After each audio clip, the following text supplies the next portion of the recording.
Hello, everyone. Welcome back to Comics for All. Today is Tuesday, February 10th, 2026. My name is Jameson. I'm your host here at Comics for All, a comics librarian, where comics, creativity, and community all meet.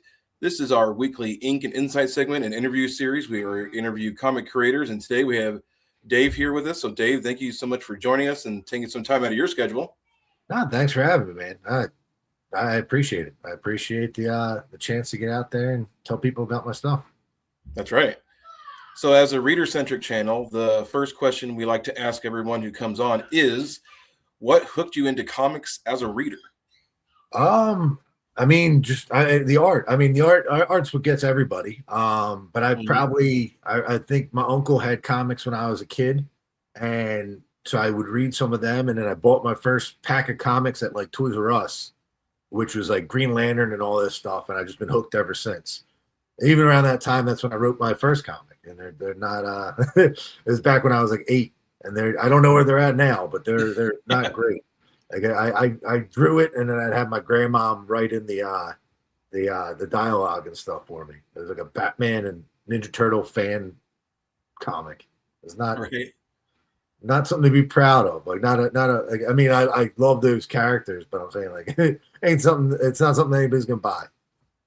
Understandable. So another kind of general question that I like to ask everyone is, as an adult or a young person, when did you realize that, hey, I actually want to create and be part of the comics community? I mean, I always wanted to make art. Like I always wanted to create things, and I got like even down to like I always drew as a kid, like drew pictures, and I never really. I can't draw. Like I like drawing now, and it's more meditative. But I can't draw like on a professional level. I wouldn't hire me, and I wouldn't pay me to draw any of the stuff, like any of this stuff. But like even when I was like a kid, like when you play toys and stuff like that, you'd always make up the storylines for like mixing your Spider-Man with your Ninja Turtles and your Batman and stuff like that. And I always loved like doing that, sound effects. I remember when I was a kid, the one kid I used to hang out with, he'd always make fun of me for making sound effects, and I'm like, yeah, well, joke's on you. I do that for a living now. Like, right. But like, yeah, so I mean, I've always wanted to create, and I always just would come up with ideas and create stuff. And I got out of comics, like out of reading them. Like when I was younger, I read them from like 8 to like 11, and then I didn't read again until like senior year of high school. And then it kind of just got sucked back into it, and I forgot how much I loved them. And it just pulled me in. And then after that, it just kind of like I got an opportunity when I worked at I'm jumping around. But like the guy got me into comics in like high school. So I started going to Comic Cons. Like around here it was Wizard World Philadelphia. Mm-hmm. I went there and I wound up finding like Zenoscope's booth, like Zenoscope Entertainment. And I was gonna buy a Sinbad comic and a Grim Fairy Tales comic. And I kind of just jumped in there and I'd follow their stuff for a while until I finally went to college and I needed an internship 4 years after I got back in the comics. And I reached out to them if they needed a computer internship. They lied to me and said, yeah, they didn't really need it. They just needed someone to come in and be a body. Right. But yeah, and then like it didn't really click into me to like that I can create this stuff, and it didn't hit me again until I started working there and being around it all the time, that I was like, I want to do this. Like seeing the books come in, getting to look through all the art. Like I did the inventory for that place twice, but it wasn't even like, it wasn't pain. It was awesome. It was like, I want to be able to I want to write these things. And I read all that stuff, and it's like, so like that kind of got me back into like the itch of like, I want to create and I want to make things for this, like the industry. And it was like there in the beginning when I was like 8, and then it disappeared until it got reignited again between like 12th grade and senior year of college. Love that. I think there's a lot of people where that happens, where they have gaps where they just don't engage with it, but they come back to it as like an adult or a young adult. And it's really cool to kind of see people's career paths from there. My next question is another reader-centric question. But what is something you've read in the last year? Didn't have to come out in the last year necessarily, but either major or indie that's really stuck with you. I mean, well, that's the thing is like, so while I worked at Zenoscope Entertainment for 16 years. So like, I kind of like halfway through that time, I took over, like 6 years in, I kind of started taking over editing. I didn't Oh, really okay. have a chance to read. Like, so I went from intern to running the sales there. Then I wound up becoming like an editor, and then I wound up like running editing for the last decade. So like Wow. I didn't really, I lost time of being able to read other people's stuff. I lost time of reading my weekly comics. It got to the point where I was just buying comics and they were piling up in the middle of my floor, just as like an incentive for me to like kick them over and make myself read them so I get them out of the way. And so like I kind of stopped being able to read it, but I would still go to conventions. Like I did, I was doing conventions for 16 years. So Hmm. I'd buy all the like paperbacks and all this stuff of things that I wanted to read. I never had time to.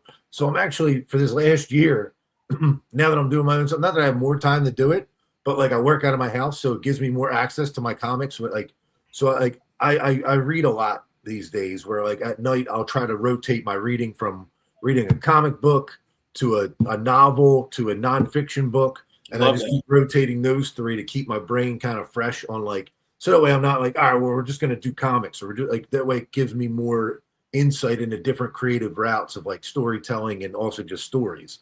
But so this last year I've been reading stuff that like I should have read years ago. Like I finally read The Boys within the past year, and that's like Nice. that became one of my favorite books. And like people can be like, oh, it's the violence and all the craziness, and I love Garth Ennis.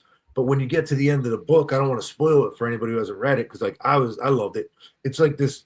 It's kind of like a very bonding book of like family that isn't family, and it's actually a really cool story at the end of it, on top of all the craziness and all the comedy and the action.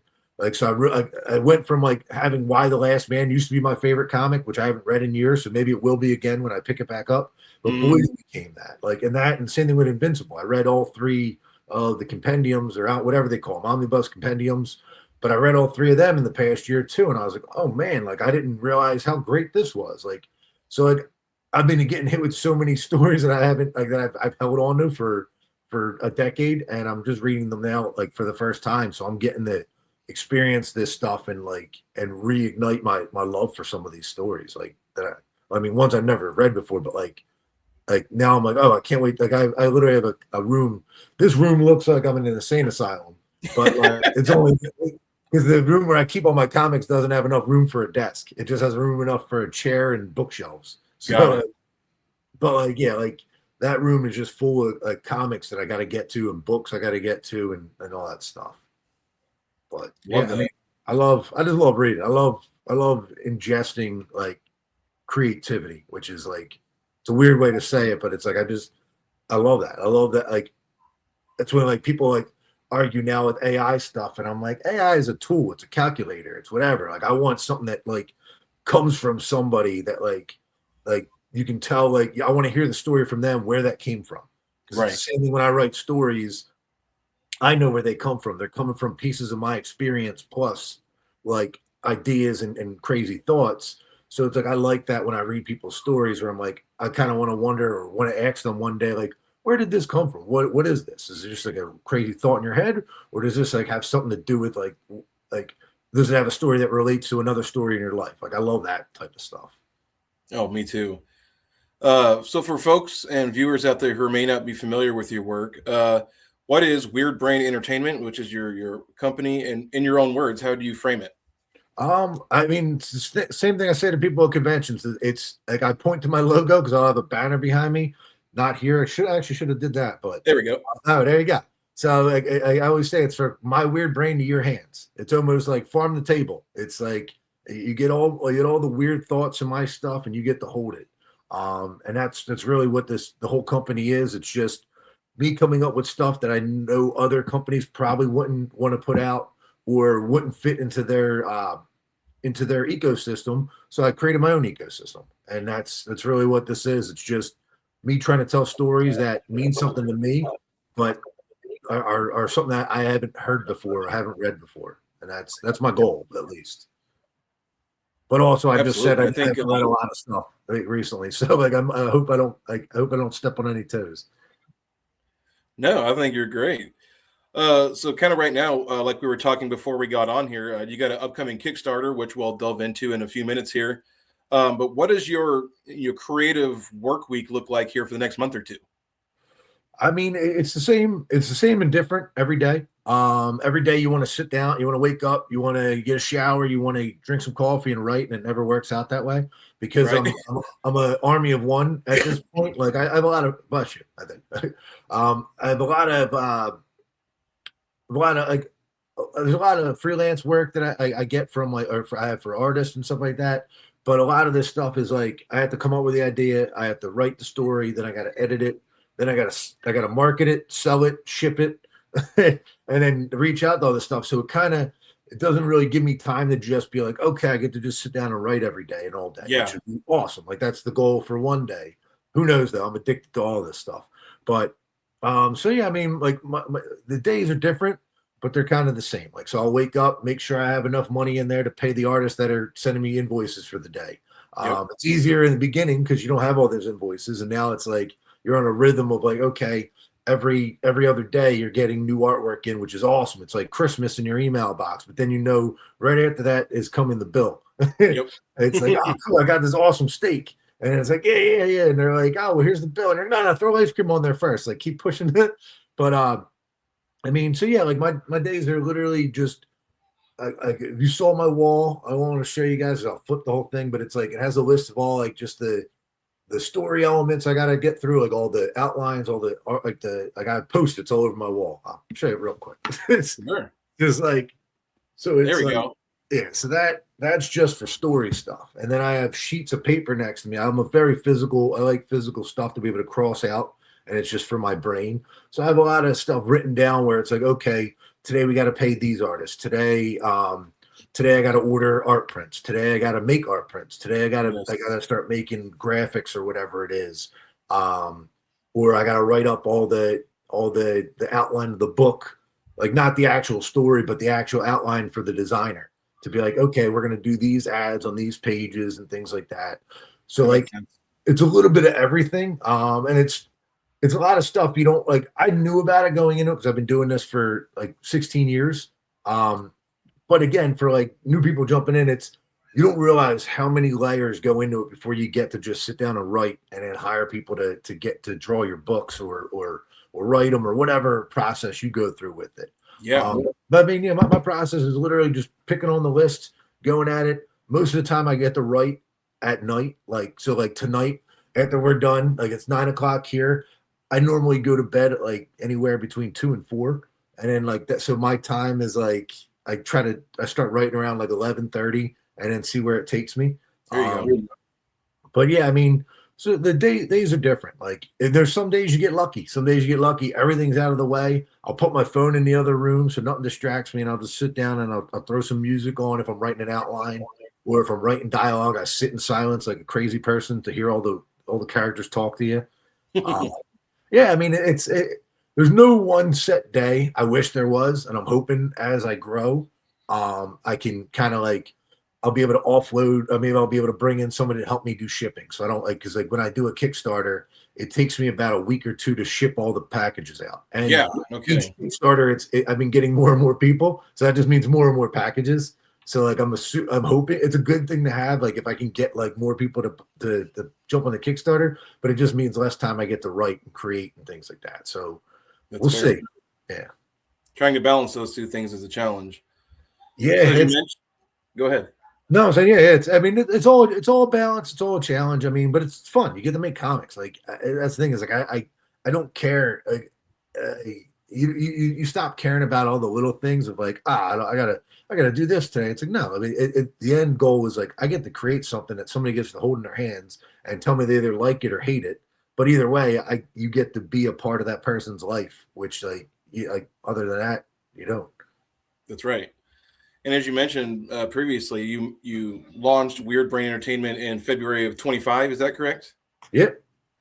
So after about a decade and a half at Zenscope, like you said, so what's been kind of the biggest surprise or something that's either, from having to, like you mentioned, to play with someone else's IP and properties to having your own playbox?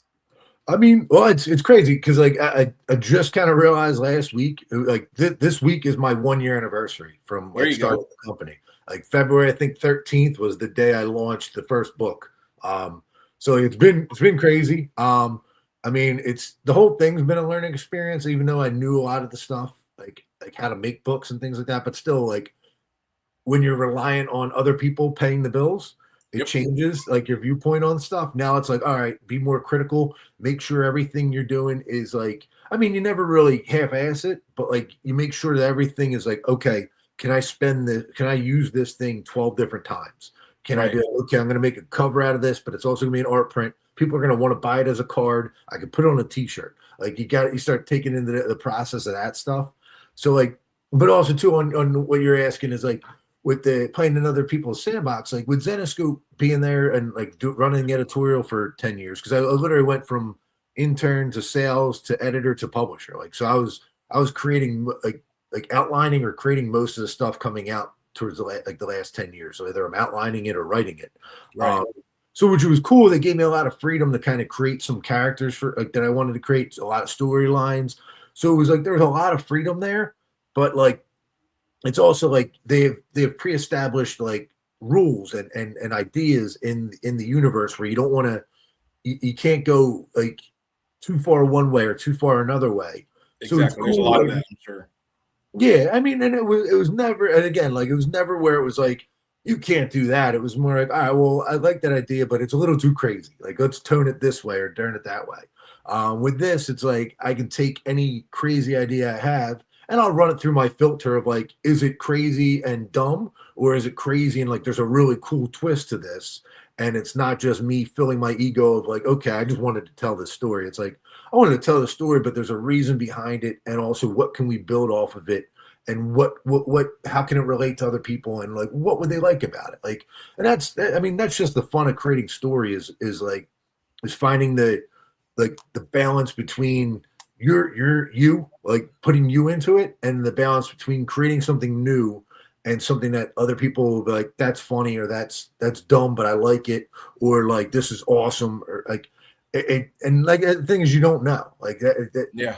that's the one thing of like creating your own company and creating your own stuff is like failures are a lot more painful than they would be if like I'm writing an ongoing series for another company. All right, you have one bad issue, you have two bad issues, but you bounce back and people keep sticking around because there's longevity. They've been buying this book for 20 years.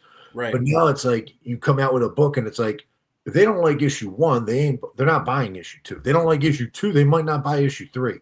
And Yep. it's like so there's a lot more pressure to make sure that everything you're putting out is like it's as perfect as you can get. I mean, but you can't be perfect. You'll never come out with a comic book. There's always going to be flaws. There's always going to be things you miss. There's always going to be things you're like, I'll get it on the next turn. Like, all right, Yeah. we didn't explain it in this issue, but you know what? We'll come back and we'll make it seem like it was meant to be this way in issue 3 or 4. Like you get to have a little more freedom. But yeah, I mean, it's completely different. It's very different for writing for someone else and also having a safety net of a whole Yeah. company behind you where there is no safety net. There's no like, all right, well, we got to get this book done. Let's just hire this person to do it, or we got to get this. We don't have time. It's like you got to make time because if 100%. you're not doing it, it's not getting done. That's right. And just a couple of the other titles you've worked on: Sven the Groundhog, Hell of a Job, Andrew Christine #1, Frosted Up. How do you, and you kind of touched on this a couple minutes ago, but how do you decide which ideas kind of get the green light to go first? I mean, I have notebooks and notes in my phone of just stories. Like stories constantly come, and I'm not saying they're all good stories. It's just you always get stories, and it's funny. My girlfriend always like gives me crap because I'm like, that's a story, and she's like, not everything's a story. I'm like, everything's a story. It's just the way you tell it, Right. and what you tell. And I'm like, so like everything's a story. There's a million different stories, and it's really just finding the ones that speak to you. The ones that like, there's times where you come up with an idea and your brain just keeps spinning it and spinning it out and spinning it out, and all of a sudden you're just like, okay, this is putting this together, and these are all coming together. But then there's sometimes you have an idea and you write, you're like, this is a cool concept. I like this, but where else does it go? I'm like, all right, I don't Mhm. know. And then you sit on it for a few months, or you sit on it for a few years, or sometimes you sit on it for a few days. And then all of a sudden you have another idea, and then you start marrying the two ideas together, and you're like, okay, that idea I had before was cool, but thank God I didn't act on it because I didn't have this piece yet. I didn't go through this experience of life yet. And now it's Mhm. created this thing where it throws it in there and makes that idea better. And so like a lot of it is like you kind of just taking a risk. You're like, okay, you know what? This idea really spoke to me. This idea really like there's a lot of ground underneath of it that I filled in. I Right. like this idea. Let's go with that. And that's really kind of where I go with a lot of the stuff. But also the other side of it is like right now I have 4 books that I'm coming out with quarter. Each book comes out quarterly, so that way I can come out with a book every month. But there's also like I have 2 other books that are completely drawn and getting colored right now that I don't even know when they're going to come out. And then I have a list of another. Like you didn't really see, but the way there's a method to the madness of the post-its, and there's a section on there that's just books that I have that I want to get done coming up that just I don't know where I'm going to put them on the schedule, and then I keep adding a new post-it to that every like month of like, oh crap. So it's like I'm going to have a list of all these books that I want to get done, and then I'm going to have to figure out I'm going to just have to decide which ones will work and which ones won't. And a lot of that comes down to too, like, because right now I'll keep doing these 4 issues, and I might throw in like another series here and there, keeping at the same pace that I'm going now. But if all of a sudden one of these stories picks up, or the Kickstarters grow enough where like I can start doing more than one a month, like more than one story a month, then you'll start seeing these other ones kind of come in. So it's Absolutely. like, yeah. What was that? Well, I was just agreeing with you. So you've mentioned kind of like your stories come from a different ideas kind of smashing together. For Anti Christine, which we're going to talk about here in a second, can you kind of walk us through like how long of a time period it was from idea in your head to actually like printed comic? I mean, it was something that was kind of floating around in my head, and like if you see in the story credit, there's Ashley who actually does a lot of my design work. Me and her used to like talk about this stuff for a while, where I was going to do this as a kid's book. It was going to be a very twisted, weird, and it was just going to be very kiddie art, and it was just going to be meant for like it was like a joke comic of like, all right, let's do a kid's book, but instead of like whatever this kid learning its ABCs, it's learning its demon names, and it's just Right. like, and it kind of sat there for a while, and it was something in my head, and I was like in my notebook, and I was like whatever, and then when I came out with Weird Brain, and I was like, you know what, I need to create stories that I'm going to be able to like make covers for and pull people in. And that story, thank God I didn't make that story as a kid's book, because literally it would only been able to do like really like a issue or 2 or whatever. It would have been like one graphic novel, and it would have died. It would Yep. have been a cool idea, cool story, but it would have never been anything. But now when I started Weird Brain, I kind of I went through my idea list, and I was like, I really like this. And I also, it was after me watching the Supernatural TV show twice, like all the way Oh, through, that I was like, the experience, like when I came out with it originally as a kid's book, I never watched that show. I didn't watch all these things. I didn't intake and ingest all this stuff. And now that I was like, you know what, I kind of want to write a show, or not a show, but a comic that's kind of like a little bit of supernatural, a little bit of like rock and roll, a little bit of demons, but not on the nose. It's not gonna be a straight up like supernatural ripoff. But right. it took that initial idea of like, what if the devil's kid didn't want to end the world and just wanted to be a kid? And it was like, so that's, and then it started spinning its own thing. I was like, okay, well that's cool. And then the idea for the 4 horsemen being unicorns was like already kind of pre-established. It was like, okay, let's kind of see where that would go. But like, let's cut to like now she's 27, and for at 13 when she was the Antichrist, she was supposed to end the world. She's like, I'm not doing this. So Right. instead of bringing the 4 horsemen, she turned them into unicorns because she was 13 at the time, and she rebelled against her devil dad, and now it's 14 years later, and the devil had another daughter, and that daughter's turning 13 and doesn't want to rebel and wants to do what her dad did.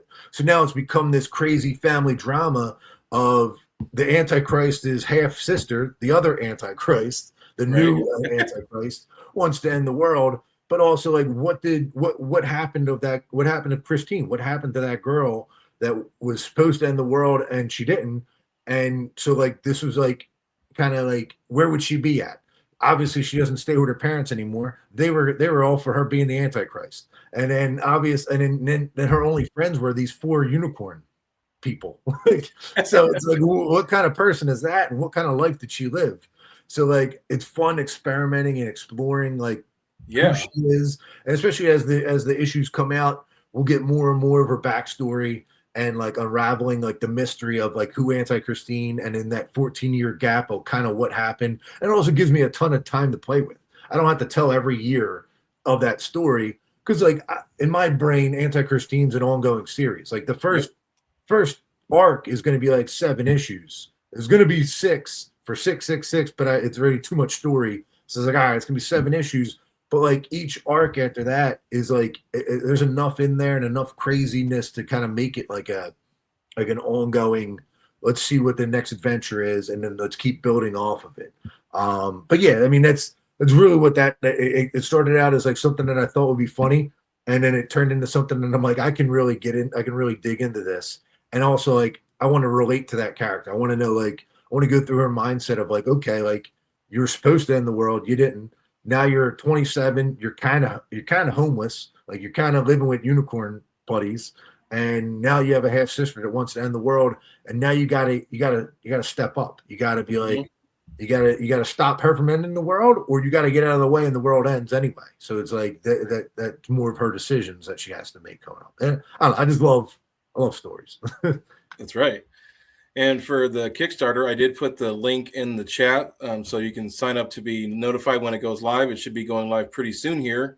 We actually get to dive into this particular series, the Anti-Christine and the Four Unicorns. So, Dave, you kind of almost pitched it, but can you just give us kind of like your short pitch for someone who's never seen the artwork, because we don't have the artwork at this moment. So, Yeah, so like what I do, I mean I do conventions, and it's one of the things I kind of learned over the years. So Anti Christine is about the devil's daughter, and when she was 13, she was supposed to end the world, but instead she took the 4 horsemen, turned them into unicorns, named them after NSYNC, and started a rock band. So now, 14 years after rebelling against her devil dad, the devil has another daughter who is basically turned 13 and wants to end the world. And that's literally the pitch. And it's like, it's kind of and everything I said there, but except for I left out the part that they're all named their NSYNC. And actually, all the designs of them are pretty much the 27 Club. So, like, Kurt Cobain, Jimi Hendrix, Janis Joplin, Amy Winehouse, like, they're all kind of designed off of there. And then you'd be like, oh, wait, there's 5 NSYNC members, like, but there's only 4 unicorns. Well, one of them's double headed, one of them's a 2-headed unicorn. So, I had to get around that part somehow, which kind of worked that's into right. my favor. I was like, okay, let's just give them 2 heads. Well, especially, I'm really interested in character. Christine as a character, so as her as beyond just the Antichrist label, what makes her really relatable to, especially readers who rebelled against parents at some point. Yeah. Well, yeah, that, and it's like, and she's also a kid that she never really aged past 13 mentally. Like that Hmm. was her last time of like living a normal life. And then after that, it's like she had to put things together herself. So like she's an adult, but she's not fully mature, and she's not fully like invested in like when you meet the character, you realize she doesn't really care for people, because the Hmm. people she did care about, she couldn't trust, because they offered her up to become the Antichrist. And then and she definitely doesn't trust demons and trust like monsters that come from hell. So like all she has is her 4 best friends, which is these unicorn things. So it's like, what does that person think? What does that person go through? Like, do they like to drink and party? Probably, because what else is there? They know the end of the world's eventually going to come, Hmm. because they're the only thing holding it back. So like, yeah, it's a lot of fun. I don't know. It's a lot of fun with this character. That's why there's a million stories to tell with her. Hopefully, I get to tell them. I mean, I'll tell them one way or another. It might take me either 2 years, or it might take me 20 years, but it depends on the people backing the Kickstarter. Like I'll make comics till I die. Just hopefully I don't have to get like 12 other jobs beforehand. Yeah, I don't blame you on that one. So something we actually haven't got to talk about yet, the creative team, colorists, lettering, and logos. What made you kind of pick the creative team, and how do you connect with them, and how has the collaborative process been? There we go. No, I mean, well, that's the thing. So I ran editing for a decade at Zenescope, and Unai, I think that's how he says his name. I've never talked to him in person. Pretty sure he lives in Spain, but I've worked with him before, and like I've always just loved his art. And I actually, like, when I wrote this story, I wrote it to his art.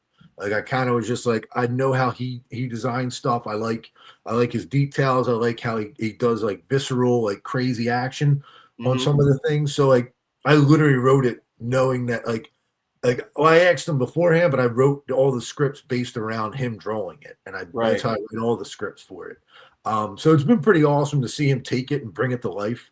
And I think he's having fun with it because he when he gives me the pages, it's like you kind of feel the love that he puts into the pages and the energy in it. And Right. then David DC Alonso, like I'd never worked with him before in my life. I've known his stuff, I've seen his colors. But Unai brought him. He's like, "Hey, my friend would love to color this with us," and I was like, I'm with you. Like, let's do it." And so, like, even that, like, was really cool because, like, I got to work with an artist. I've seen his work before and I've admired it, but I never got to actually work with him. And now it's cool to kind of get the work. You just get to work with a new artist, a new musician. You get to make music with someone else, and it's really cool. Plus, he's friends already with Unai, so he's already got a love for like to treat his friends' work with like respect and to build it. So it's pretty easy. Like it's and especially like it's the good thing when you already have like a relationship with the artist, you know what they can do and how you work with like layouts and how you work with everything like that. So like it's pretty easy to work with both these guys. Love that. And then even with Taylor Esposito of Ghost Glyph Studios, he does. I've been working with him. I don't even know how long, probably 8 years or more, or maybe it's been a while. But I use him to letter everything, and then also he designs all the logos for me. Nice. And he normally knocks out the only design that had more than like 4 designs was the Weird Brain logo. And like it was funny, he sent me designs for the actual company logo that matched the one I already drew that I never showed him. And I was like, like, that's it. I was like, the one I have now is pretty close to what I had. But he hit me with all these other designs. So I took pieces of his design. I was like, well, take the way you did this with the letters and do what we did here. And it's fun. Like, I'm just used to working with him, and I love working. Like I've met him. I met Tyler a bunch of times. He doesn't too far statewide. Like I live in PA, he lives in Jersey, and I always see him at New York Comic Con. There you But go. I love working with him, and then like even that, like we spent years of just working together. Like he lettered like pretty much every book that I worked on, whether I wrote it or edited it at Zenoscope towards the end. So like we just have this like an understanding of each other. We know we know like our rhythm and our pattern of like getting things done and getting things together. Yeah, I mean it's like for that stuff, like for new people, like people jumping into comics, it's not going to be as easy for you. Just to be honest with you, like you might get lucky and you find an artist and a colorist and a letter that works right off the bat and you work smoothly with them. But a lot of times it's trial and error. Everybody has Yep. their own personality. Everybody has their own work ethic. Everybody has their own work schedule. So like I'm lucky because I've worked with so many of the artists that I'm working with now that I already understand how they work and we understand each other. So like it doesn't make it as difficult for me. But I mean, plus it's just awesome. Like it's the coolest thing to come up with a crazy idea and you're like, I can't wait till they see this. And then they Mhm. write back like they laugh or they're like, this is funny or like this is insane or like I couldn't wait to draw this. Or they take it and they draw it better than you even wrote in the page and you're like, thank God. Absolutely. Like thank God you took that and made that better because like what I had was cool, but like you blew it up and made it real. And like that's why I mean it's why we do comics. Like if I wanted to write stories like that it's not as fun for me. Like comics, it's like I create something, then I give it to someone else who creates something better and gives it back to me, and then I get to take half credit for it. That's right. And actually, that goes really great into my next question is an issue 2 of Anti-Christine here that's coming up. Can you think of a specific page or a scene that you're really excited about and you think like, wow, when I look at that, that all of us are working really well together in this particular scene here? Yeah, I mean, well, there's a lot of new characters introduced in the second issue. I mean, obviously, I normally you wouldn't introduce a billion characters in the second issue, but I'm like, my goal is and my hopes is like this is going on forever until I die. So like, let's make a billion characters and go crazy. There's a cool scene of the introduction of the new characters. There's one where another character gets their jaw ripped off. That was a pretty cool scene. Nice. So like I like that's one of my favorite ones of just seeing this.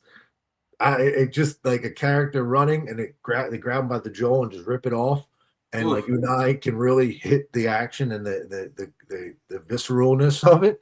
So I'm really excited about that. But I mean, even the first 5 pages is really cool. Like it picks up a little bit from issue 1. you get demonic stuff, but then you get some magic, and then you get an introduction of the two-headed unicorn. So I'm really excited for people to kind of see that stuff too.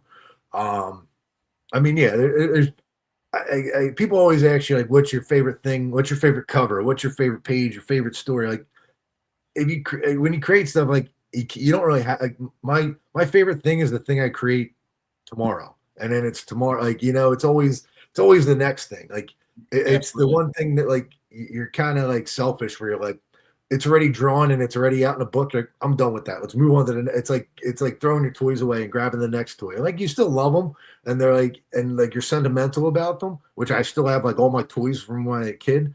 But like it's the same thing. It's like your new favorite thing is the new idea that you get the artist to create for you, and I mean that's the fun part. That's a great way to put it. Actually, I like that.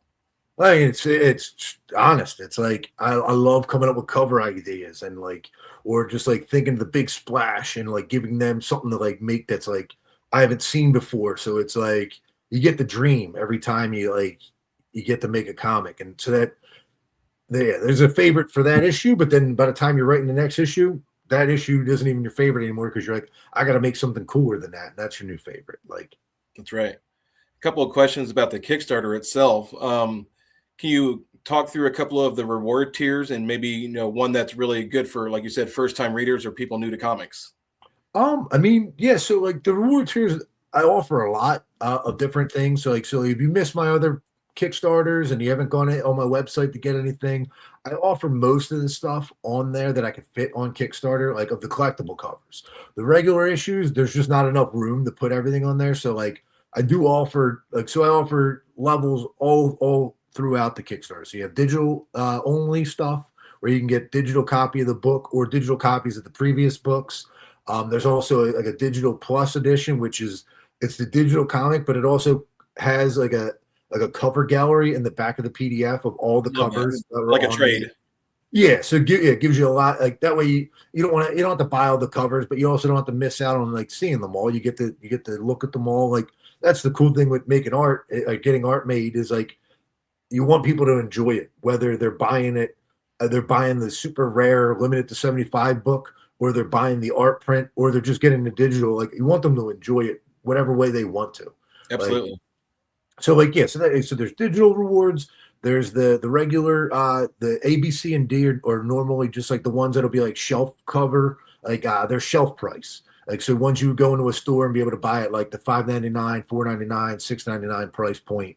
But then they also come with a digital copy and a collectible card. So that's why you get like $11 or whatever for the things. You'll get the physical book, you'll get the collectible card that there's only pretty much whatever's printed of it. Like at most right now, there's only been 250 copies of the cards. So like that kind of goes just for the Kickstarters. And then you get digital copies. But then there's also the limited edition ones after that. So it goes in levels. So you have like the limited to 250 copies, the limited to 125 copies, and 75 copies of like ever existing. Like I don't print any more than that. Like I'll print like an extra 5 or 10 to like cover damages, but I'm not selling like 1,000 copies of a limited to 250 copies. Like there's going to be 250 copies out in circulation. You get to be one person that owns that amount of it. And that like the prices go up based on the amount there is. Because I like collectible stuff. I like things that are rare to get. If everybody could get like Jordans, everybody can get Air Jordans, they wouldn't be exciting and as cool. Like I want everybody to get the art. That's why if you don't want to spend the money on a collectible cover, I do it as an art print. So you can get you just love the art, get the art print too. They're all the art, every cover on there is available as a $20 art print. They're all affordable, and they're giant 11x17 cool covers. Those are the best size, really. Yeah. I mean, it's the size that like basically a lot of people draw to. Like so most covers are drawn on 11x17 boards, unless they're like done digitally. I'm assuming they do it the same size anyway. But yeah, I mean, there's pretty much something for everybody, and it's. I mean, you could jump on digitally, which I Kickstarter surprised me. I didn't realize how many people actually buy digitally. Like digital, I sell probably more digital than physical copies. Yeah, it's crazy. I never knew that. I never thought that was I'll read anything, but I always buy physical. But I mean, like I think is when people send me samples, like I'll read anything that's there. So like it's kind of cool. That's a question, but for folks watching who've never backed a Kickstarter on Comix, Kickstarter, what would you say to kind of reassure them about, like you said, the process and the fulfillment and kind of where the status of the project is? Yeah, so like in the beginning, like I wasn't making it, I wasn't launching a Kickstarter until I had the book done. So these ones, they're pretty much like when I launch a Kickstarter, the book's drawn. Like right now, I have issue 3 of Anti-Christine getting drawn right now. Issue 3 of Hell of a Job's completely drawn. Issue 3 of Sven's getting drawn right now. Frosted It Up #2 is already drawn. So like I work ahead of schedule, which puts me financially in a hole, but it keeps me production wise ahead of schedule. So I'm not keeping people waiting for their books too long. Like absolutely nothing against people that run their projects and deliver books every 3 to 6 months or whatever like that. But like I'm a comic reader and I'm crazy. And like it already hurts me enough that like I can't come out with these books monthly. I want to make sure that I'm at least coming out with a book monthly. So like that way you're not waiting too long for it. Like recently I had like the Hell of a Job 2 books just came in Wednesday, but the pallets got wrecked in shipping. Oh. Not everything was destroyed, but a good amount was destroyed. Plus, then I had to physically go through 4,000 books and check them all.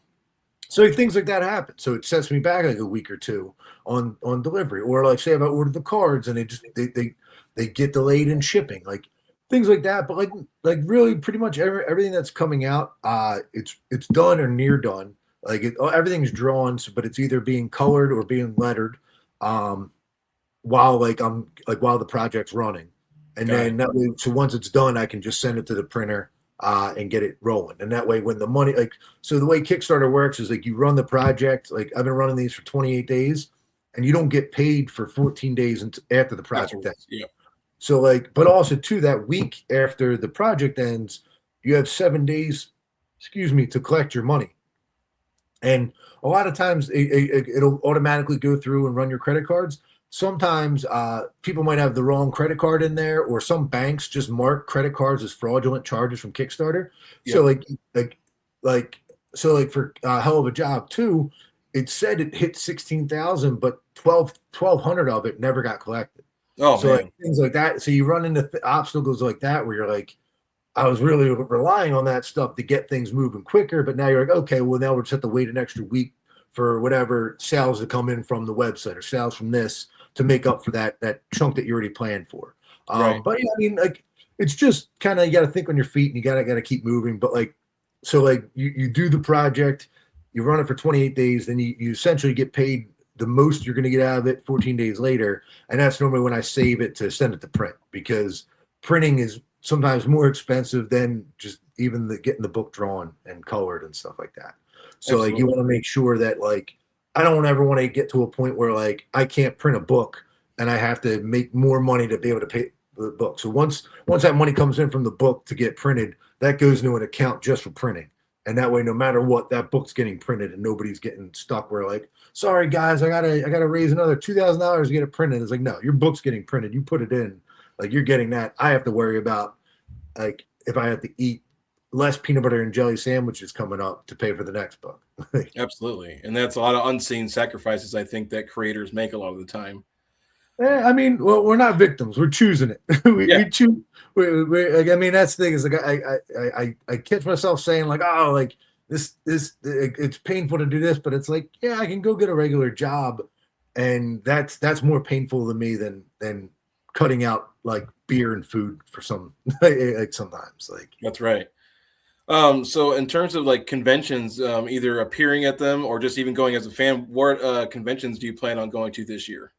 I wish I could do ones as fans. I mean, I honestly have been able to do one convention as a fan in like 17 years. Wow. And that was New York for the first time like 2 years ago, but that was just me kind of getting like ready for this. But I mean, the good thing is too, is like keeping me behind the booth keeps me from spending money I don't have on other stuff. So, so I do a lot of like local shows right now. Like I'll do ones in PA, Jersey, New York, things that I can drive to and come back to that I don't have to get a hotel to or That's like smart. a flight to or pay for shipping. Um, then I save that for the bigger shows. So the like I just did Garden State Comic Fest, which was a winter fest in uh, Sussex, New Jersey. And then a week before that, I did WildCon, which is the Wildwood, New Jersey.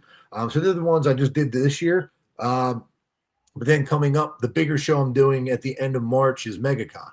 Like that for those ones, you almost got to save up everything to be able to just do that, do those shows.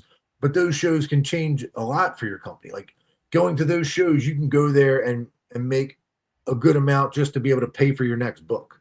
Yep. And that's what you need those shows for. You need those shows to be able to sell your collectible covers, meet collectors, grow your fan base. It's a lot easier to grow it when you're in front of people and like they're able to come up and you're able to tell them about the stuff, especially if they're there for 4 days and they read one book the one day and they come back the next day and buy the rest of them because they like the one book. Because that's like last year, my big show was New York. I did New York Comic Con.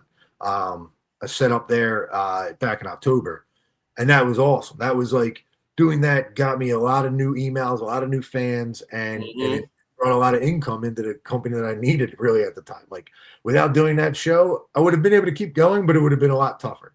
And it's like, so you need these shows to kind of help offset the costs because comics it's a huge risk and it's a lot of money. Like you're paying these artists a lot of money to make great art. Like, and you want great art. You want as much as you can have a great story. And like I see the argument going around now. There was a whole the Todd McFarlane thing. It's like, oh, and like it was like you can have the best artist draw it and your dog write it and people will still buy it. And I'm like, well, you have your own opinion, but my thing is like, as long as the art's great and it pulls the people in, my job is to tell the story to keep people hooked and stuff in there. So you got to spend good money for good artists to make good to at least get people involved into your story. But yeah, so I have MegaCon coming up, and then I have a few spread out throughout the year. I'm going to fill in throughout as the year goes. But so in March I have MegaCon, and then in June I have Lehigh Valley Comic Con, which is their 25th anniversary. So that one, then that was only like a 45-minute drive from my house, so it's good for me. So that one will be in June, and then New York is the plan again in October. But now the goal is to maybe book a show or two between now and MegaCon at the end of March. Hope MegaCon does really well so I can book more shows in April and May and June. Like it's tough because like you got to make sure the Kickstarters do enough money to pay for the books, and then you also spending money on these conventions. Conventions aren't cheap either. Correct. Like, conventions add up very quickly, and all of a sudden you're spending money on conventions 6 months from now that you can't make any money back on.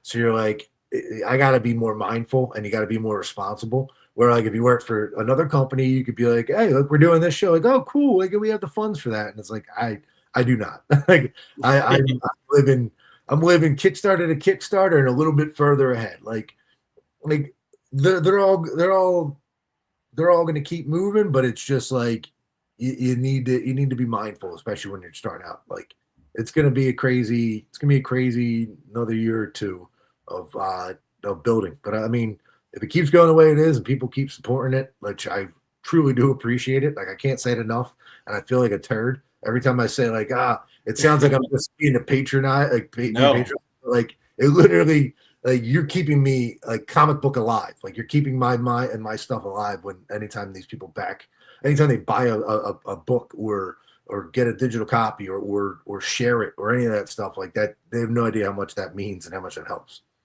It really does. It goes a long way. So Dave, where can people find you and Weird Brain Entertainment online? Online, on Facebook, Instagram, Twitter, or X, whatever that is called these days, which I never had one until recently. Right. TikTok, I just had to get. I basically had to teach myself all this marketing, like this social media marketing. So pretty much that, like Instagram, Facebook, TikTok, X. It's just Weird Brain Entertainment. There's another Weird Brain, but it's like a French, like public, or not a. It's like a French clothing company. So like you gotta add the entertainment, or you won't get comics. You'll get dresses and cool like other stuff, but like not what my Weird Brain does. So that I mean that there's that, and then I have a website, just weirdbrainentertainment.com. And then the landing page is very weird. It's just a pig from a 1903 video or 19 like an old video. But then you click the shop has everything in there. Like Excellent. My skill isn't web design. I think it's definitely a big learning curve in making websites and things. Yeah. So my last question to close this out is kind of an odd question, but a fun one. Do you have a favorite snack or a meal as a go-to when you need to sit down and be powered up for a couple hours to work on some things? I mean, honestly, if I'm writing, I kind of go a little bit off of starvation, starvation and tea. Like it's weird. Like if I know I'm not gonna write for the day, I drink coffee in the morning. Got it. And like coffee, I don't know what it is. It doesn't wire me up as much as tea does. So like if I'm gonna write, I drink tea. I'll either drink tea and honey or tea and lemons, and I'll drink like 3 or 4 of them, and then I pee all day. Yeah, exactly. But like that's more my snack is like the tea and but like other than that, no. I mean, if it's writing, I'm on starvation. If it's like a normal day, it's coffee in the morning and then peanut butter and jelly. I've been slowly sliding in grilled cheeses now. Ooh, yeah. Grilled cheeses and eggs. Like one week it might be eggs for the week, one like omelets and things like that. One week it might be grilled cheese. One week it might be peanut butter and jelly. But yeah, I mean it's literally it. I don't have like a specific like I tend not to eat really while I'm writing or creating anything like that. Like it slows me down. Like it's more like it's more energy going to my stomach than it is in my brain. At least that's what I tell myself because I just do better that way. Well, that's fair. All right, Dave. Well, thank you so much for taking some time to come on the show today. It's been a great conversation. We've had a couple people in the chat, not in the chat necessarily, but people watching us the entire time. So thanks for staying with us this 51, almost 52 minutes. Like I said, the Kickstarter link has been in the chat. It'll also be in the description of the video. So as well will the Weird Brain Entertainment's website. So make sure to check Dave's company out. Dave, thank you so much again for coming on. And any last thoughts before we head out? Well, I mean, first, thank you for having me on. I really do appreciate it. Yes. Like seriously, I do. And then also too, like, sorry to everybody who just had to listen to me ramble for 52 minutes and got nothing out of it. I hope you got something, or at least it was a little bit like insightful of like the craziness that you got to be to do some of this stuff. I know I'm weird. It's the whole reason the company exists is Weird Brain Entertainment. But yeah, I mean, I honestly just thanks. Thank you for having me on. Thank you, people like who is ever out there watching it, and hopefully, you are fans or are going to become fans or are more interested to become fans. Like, so thank you guys. Appreciate it. Time is valuable, and I appreciate you giving me yours. That's right. I appreciate that. So everybody, this has been Comics for All, where comics, creativity, and community all connect. We'll see you next time, and take care. All right, thanks. See you.